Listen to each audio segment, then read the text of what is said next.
But at the same time, kasi Baguio is just only a small city. Imbis na gusto mong lumabas, wag na lang.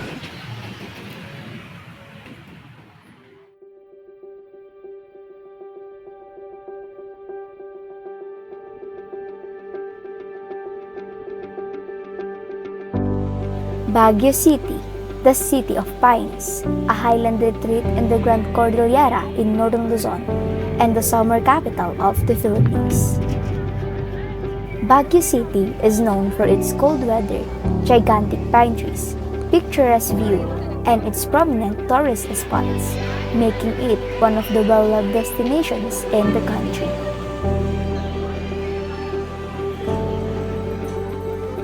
Putting aside the beauty and nature of the city, the tourists who are making an effort to travel to the city are what makes the city known to others.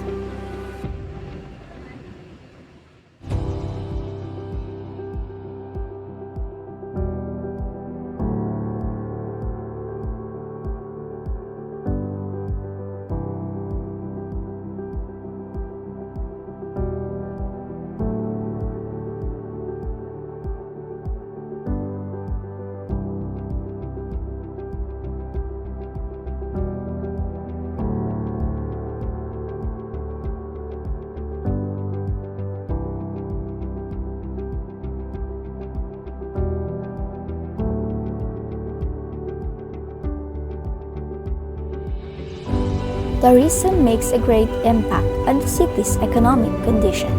That's why the city government makes sure that the most popular tourist spots in the city are being taken care of and are given the most priority. It remains to be one of the most visited tourist destinations in the nation, and its popularity has been demonstrated by the beautiful scenery that attracts so many tourists.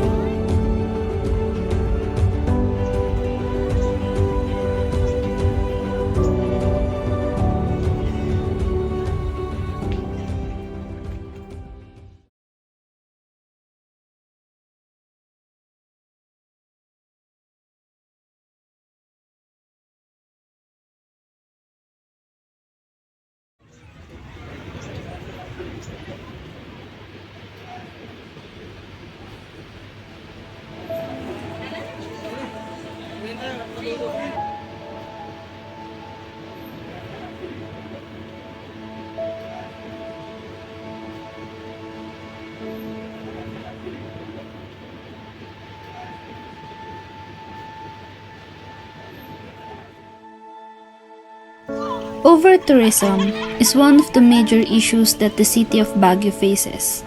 Overtourism is the phenomenon of overcrowding from an excess of tourists resulting in conflicts with locals. This can have a negative consequences on both the environment and the residents. Some that are already being experienced in the everyday lives of the people in Baguio City include pollution, littering, replacing plantations, heavy traffic, and displacement of locals. Since 2019, this issue has been observed by the majority, though it drastically dropped during the COVID-19 pandemic. The city has been busy and not a single day has been quiet until COVID-19 restrictions and lockdown happened. The pandemic hampered the usually vibrant tourism environment of Baguio, with the city only recording over 267,000 visitors in 2021 and 268,000 in 2020, as compared to the over 1.5 million in 2019.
The more kasi na maraming tourists, mas marami kaming customer.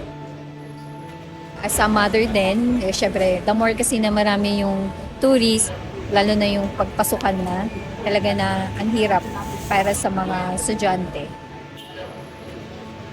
Yung mga anak ko, mas maaga kaming lalabas para ihatid sila sa school. Hindi na kami nakikisabay sa mga tourist na lalabas. Sa traffic naman, the more kasi na dumadami yung visitor, parang I think it's better na lang na i-suggest ni Mayor na walking na lang sila, yung mga car na lang nila, i-park nila sa mga apartment or hotel na kung saan sila nag-stay. Pero at least mas lalo nilang ma-feel yung Baguio, na nasa Baguio talaga sila. Para naman yung mga resident ng Baguio, hindi sila maapektuhan yung mga pagbisita nila. Para sa akin naman, mga may sasakyan man or jeep lang, wala talaga. Medyo mabigat ang traffic dito sa Baguio. Na imbis na pang isang araw yung lakad nyo, hindi mo na magagawa. Papabukas na lang, ganun. Pero as a driver or local, nakakatulong din na isauli yung mga alternative routes dito sa Baguio para makasave ng oras at hindi rin hassle.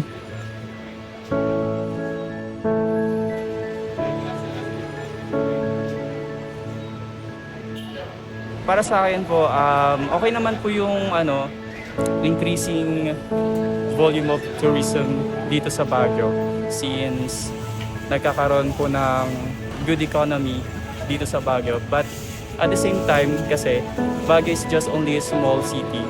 So yung epekto po nito is yung traffic, yung mga overpopulation, ganun. Minsan nalilate po sa work kasi dahil sa traffic, dahil sa dami ng mga tao. Kapag minsan, kapag naglalakad po, instead na ma-enjoy mo po yung view ng ganda ng Baguio, hindi mo po na-enjoy kasi marami ng mga turista na naglalakad dito sa Baguio. So, ayun naman yung mga minor disadvantages lang naman.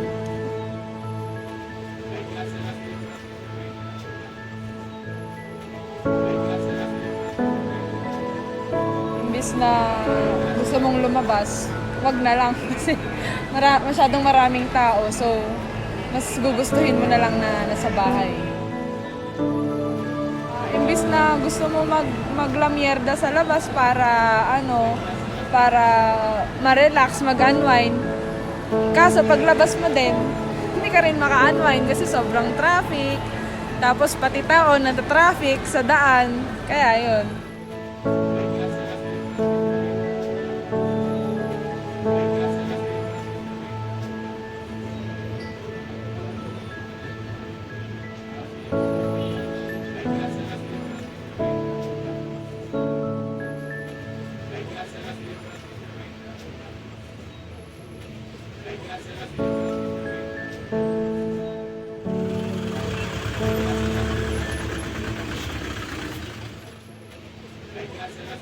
Amid the concerns about traffic, transportation, and negative impacts of over-tourism, the city mayor Benjamin Magalong asked for the public's patience. He stressed the important role of tourists in reviving the city's economy and assured the public that the traffic would be lessened in the long run. To temporarily ease the traffic, Magalong urged the public to use public transport, bicycle, or walk if possible. They also encouraged visitors to leave their personal cars at their residences and use public transportation instead of bringing their cars with them. Now, we can see how overtourism is a difficult and multidimensional issue. It can be related to ethical aspects as well. There are several things in considering the ethical dimension of overtourism. First, environmental impact. The natural world's ecosystems and resources are frequently severely strained by overtourism. So it is important to consider the long-term environmental consequences of overcrowding and ensure sustainable practices to minimize harm to the environment. Second, cultural integrity. The cultural integrity of a place can be damaged by over-tourism. When regional traditions and practices are turned into products or abused for tourist attractions, it must be respected and preserved. And tourism operation must be careful enough to respect local customs and not harm or exploit the residents. Third, socio-economic impacts. While over-tourism can generate revenue and job opportunities, it can also lead to economic disparities, inflation, and displacements of local residents. Ethical tourism strives for equitable distribution of benefits and consider the well-being of local communities, ensuring that tourism development is exclusive and sustainable.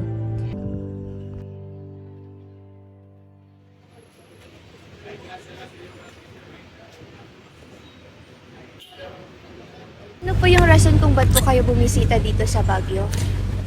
1, 2, 3, go. Magpalamig. Yes. Kasi sobrang init sa amin. Dagupan. Kumusta naman po yung vacation niya dito? So far. Sa ngayon, bitin. Kasi dumating kami dito kagabi, anong oras na eh. Tapos check out namin ngayon. So far po, ano po yung pinaka-favorite niyo po na tourist spot here sa Baguio? Night market yung kagabi. Yung night market pa lang po yung nabibisita. Kasi ito parang usual namin nakikita kasi 'di ba madalas kapag pumupunta rito ito talaga yung pinupuntahan kaya parang hindi na sa amin. Yung night market kagabi na sulit namin kaya para sa amin yun yung the best. Ang dami din namin kasing napamili. yeah. yun talaga yun. Kumusta naman po yung vacation niya dito sa Baguio? Pupunta pa lang namin ngayon na medyo okay naman kaso medyo malamig nga. Hindi nga napagdala ng jacket. Ako, darating niyo darating. Kararating na namin ganun. So, dito pa lang po yung napupuntahan niyo? Oo, dito pa. Kanina naglibot kami SM, tapos dito. Ano po yung mas gusto niyo sa SM or dito? Dito. Kasi may maraming tao, makapaglibot-libot. So, ano pong masasabi niyo sa crowd or population dito sa Baguio? Sakto naman, para sa akin naman, sakto naman kasi mukhang disiplinado naman yung mga tao dito. Marami po bang tao masyado? Oo, maraming tao. Masyado marami kasi, feeling ko talagang dinadaya talaga tong Baguio.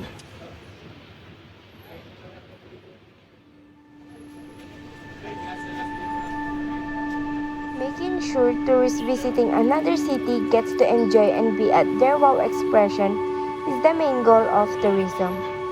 Tourism also promotes the local delicacies, beauty, and the uniqueness of the city, but there comes the over-tourism. We all benefit from tourism.